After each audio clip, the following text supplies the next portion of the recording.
Bonjour, je m'appelle Antoine Bouvet, j'ai 23 ans. Je suis étudiant d'Igisport à l'École normale supérieure de Rennes et actuellement en stage de recherche à l'ENSAI, l'École nationale de la statistique et de l'analyse de l'information.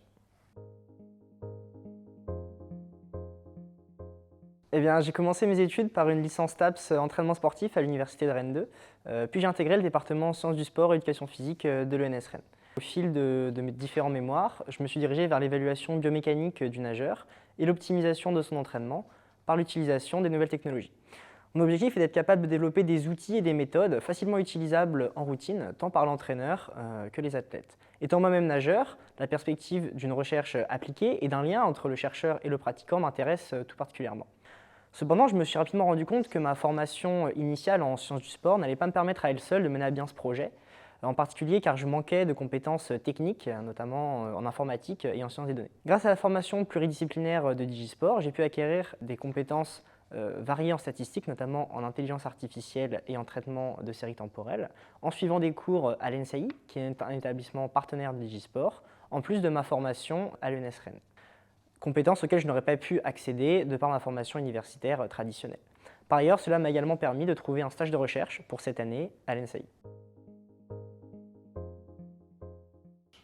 Mon projet de recherche a pour sujet le monitoring et la modélisation de la performance en natation. Il s'articule autour de 3 phases.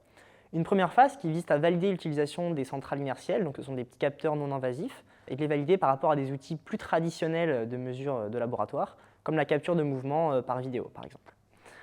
La deuxième partie du projet vise à utiliser une unique centrale inertielle en situation réelle d'entraînement et de développer un modèle de deep learning, donc basé sur l'intelligence artificielle, permettant d'extraire de cette mesure inertielle de nombreuses variables spatio-temporelles de performance, des indicateurs de la charge d'entraînement et également des visualisations cinématiques de la performance du nageur qui sont beaucoup plus parlantes pour l'entraîneur.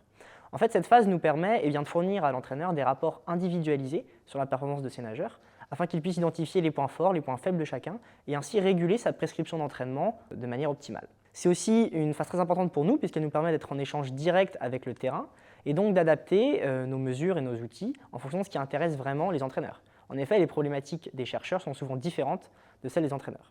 Cela nous permet aussi d'adapter nos outils au style de l'entraîneur puisque certains vont être plus sensibles sur certaines phases précises de la nage, par exemple sur les coulées ou les virages. Enfin, la troisième phase de mon projet vise à utiliser et à exploiter toute cette base de données ainsi récoltée.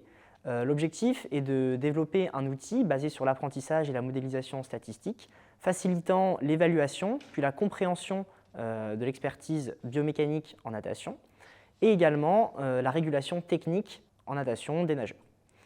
Pour cela, on cherche à décortiquer la technique de nage et le mouvement des athlètes. Tout d'abord, on va venir chercher les similitudes entre les meilleurs nageurs, puis les différences selon les niveaux d'expertise. À partir de ça, on va chercher à modéliser une technique de nage optimale d'un point de vue statistique, bien sûr.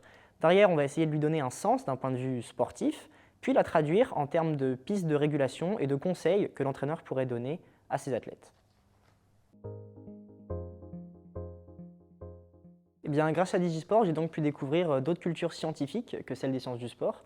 Cela a été l'occasion pour moi d'élargir mon champ des possibles vers des thématiques qui sont, pour un étudiant venant d'un parcours STAPS classique, largement inconnues et surtout très difficiles d'accès.